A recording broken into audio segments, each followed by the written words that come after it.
Selamat pagi Bapak Ibu Saudara semua. Sehat selalu dalam anugerah dan kasih karunia Tuhan. Pagi ini kita merenungkan firman Tuhan sama-sama. Saya melihat firman Tuhan yang menjadi bacaan saya itu sangat memberkati saya, Bapak Ibu Saudaraku. Maka itu saya membagikannya kepada Bapak Ibu Saudara. Ya, Musa dan Harun itu fokus kepada Tuhan, Bapak Ibu Saudara. Ya, Musa dan Harun itu fokus kepada Tuhan. Sementara yang dipimpinnya yaitu bangsa Israel, yaitu kumpulan banyak orang ini yang sedang menuju Kanaan, mereka berfokus kepada masalahnya.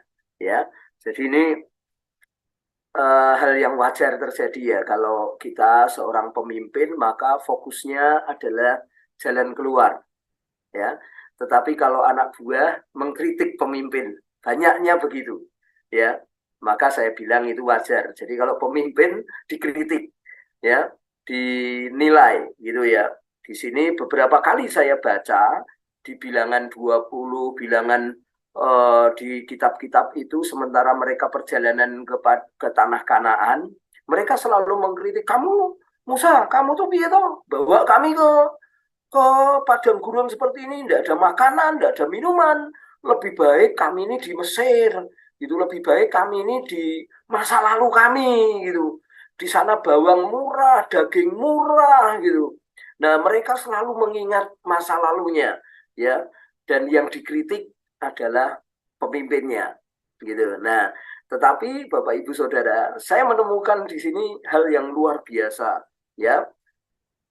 Ini di bilangan 20 ini Bapak Ibu Saudara memang judulnya itu dosa Musa dan Harun ya, tetapi beberapa kali hal yang sama yang dikerjakan oleh Musa yaitu selalu datang kepada Tuhan gitu, yaitu selalu datang kepada Tuhan, mencari jalan keluar, bukan mencari jalan keluarnya manusia ya, tetapi jalan keluarnya Tuhan, cara-cara Tuhan. Walaupun kalau kita melihat backgroundnya Musa itu bukan orang bodoh, itu orang pinter, Bapak Ibu Saudara, pandai sekali ya. Wah, itu dia membuat kota Ramses ya dan Ai, saudara-saudaraku. Itu Musa arsiteknya, saudara-saudara ya. Dan dia juga kepala pasukan di Mesir, saudaraku, sebelum dia dipanggil Tuhan. Jadi saudara-saudara, dia bukan orang sembarangan, gitu. Ini orang pinter banget, Bapak Ibu Saudara.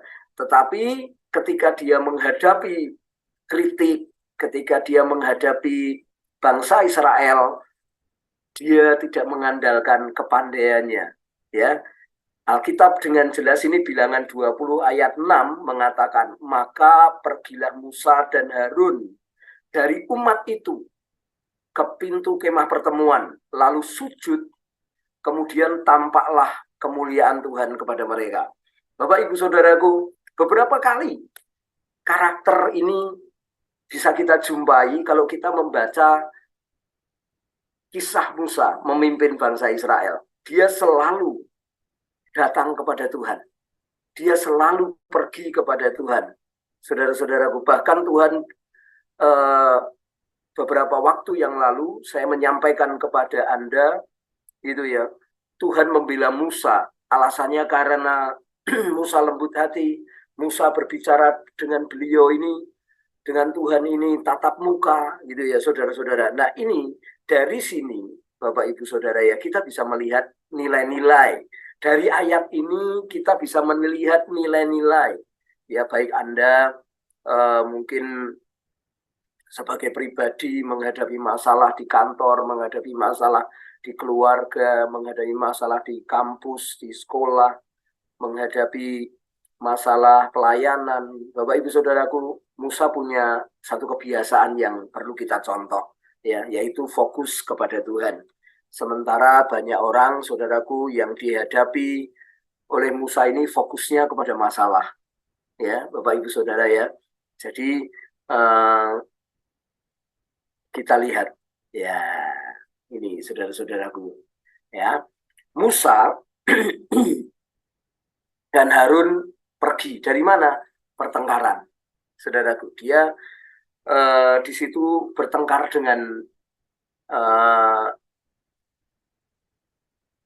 umat Israel, bangsa Israel. Ya, dia singkirkan dirinya. Dia tidak mau terlibat di sebuah case yang menghilangkan fokusnya dia, menggeser fokusnya dia. Ya, saudara, tapi Musa ini, saudara-saudara, dia keluarkan dirinya. Nah, ini saudara-saudara. Yang kedua, saudaraku, dia pergi ke kemah pertemuan. Ya, kemah di pertemuan ini bicara tentang tempat di mana imam atau dia bertemu dengan Tuhan, saudara-saudara. Ya, jadi dia mengambil waktu untuk berdoa. Ya, dia mengambil waktu untuk bertemu dengan Tuhan di pintu kemah pertemuan. Ya, ini disebut pintu kemah pertemuan karena ayat ini, saudara-saudara, menunjukkan kepada kita, ya, bahwa setiap kali ada sesuatu, dia pergi ke kemah pintu pertemuan. Atau kita mungkin bisa menilainya, saudara-saudara, Tuhan itu hanya sejauh doa. Ya, pintu kemah pertemuan yang dimaksud adalah Tuhan hanya sejauh doa. Ya, saudara-saudara, kalau mau ketemu Tuhan, ya kita tinggal fokus kepada Tuhan. Itu disebut doa, Bapak Ibu Saudaraku. Yang ketiga, dia menantikan Tuhan lalu sujud. Ya, ini saudara-saudaraku gambaran saudara-saudaraku menyembah. Kadangkala saudara-saudara kita berdoa, kadangkala kita sampaikan pokok-pokok doa, saudara-saudara, itu sudah habis. Ya, tapi belum mendapatkan jawaban. Tapi tetaplah menanti-nantikan Tuhan. Saudara-saudaraku, sangat penting kita punya satu kebiasaan menanti-nantikan Tuhan. Hati kita menunggu-nunggu Tuhan. Saudara-saudaraku, lebih baik 1000 hari, 1 hari di rumah Tuhan daripada 1000 hari di luar. Yang keempat, Bapak Ibu Saudaraku, biasakan melihat kemuliaan Tuhan, yaitu Tuhan membela kita, yaitu Tuhan, saudara-saudaraku, membuka jalan-jalan kita, yaitu Tuhan menyelesaikan perkara kita. Bapak Ibu Saudaraku, ada 4 hal di situ Musa lakukan, saudara-saudara, yaitu mengeluarkan dirinya dari sebuah permasalahan dunia ini, saudara-saudaraku. Dia tidak fokus di sana. Saudaraku, yang kedua, dia mengambil waktu, memang sengaja mengambil waktu untuk berdoa. Yang ketiga, Bapak Ibu Saudaraku, dia menantikan Tuhan. Dia tunggu-tunggu Tuhan menyatakan kemuliaannya, Tuhan menyatakan jalan-jalannya. Saudara-saudaraku, ini menjadi kebiasaan Musa, selalu merindukan kemuliaan Tuhan. Saudara-saudara, ada satu cerita yang luar biasa, ya, saya dapat klik ini, saya bacakan untuk kita. Ini George Washington, Bapak Ibu Saudaraku. Ada orang yang melihat kebiasaan seorang pemimpin negara ini, saudaraku. Seorang pemimpin negara ini punya kebiasaan yang sama dengan Musa, ya, sama dengan kita semua. Saudara-saudara, George Washington ini, saudara-saudaraku, ada orang yang pengen melihatnya. Saya bacakan sedikit untuk Anda, saudara-saudaraku, ya, George Washington. Pada hari-hari awal pembentukan negara Amerika Serikat, seorang asing suatu kali bertanya bagaimana ia mengenal George Washington, presiden pertama Amerika Serikat. Di antara mereka yang hadir di Kongres, ia diberitahu, Anda bisa mengenalnya dengan mudah saat peserta Kongres sedang berdoa. Washington adalah pria yang berlutut. Washington memiliki reputasi sebagai orang yang tekun berdoa sejak lama.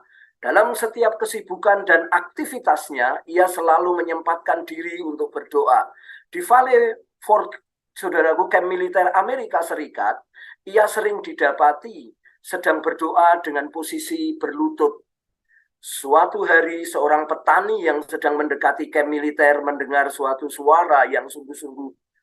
Tatkala ia mendekati suara itu, ia melihat Washington berlutut. Pipinya basah dengan air mata. Si petani pulang dan berkata kepada istrinya, George Washington akan berhasil. George Washington akan berhasil. Amerika akan meraih kemerdekaan. Apa yang membuatmu berpikir demikian, Ishak?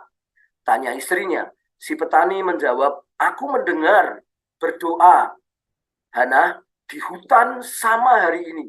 Dan Tuhan pasti mendengar doanya. Ia pasti mendengarnya. Hana, kita bisa yakin bahwa Tuhan pasti mendengar. Kehidupan doa George Washington yang luar biasa membuatnya tampil penuh wibawa ilahi memimpin negara Amerika. Bukan hanya mendeklarasikan kemerdekaan Amerika, tetapi juga menetapkan aturan-aturan negara. Bapak, Ibu, Saudara, Tuhan tidak pernah tidak menjawab doa kita. Tuhan pasti jawab doa kita. Nilai kita sama di hadapannya. Kalau George Washington dijawab, kita juga dijawab pagi hari ini. Mari kita berdoa, Bapak, Ibu, Saudara.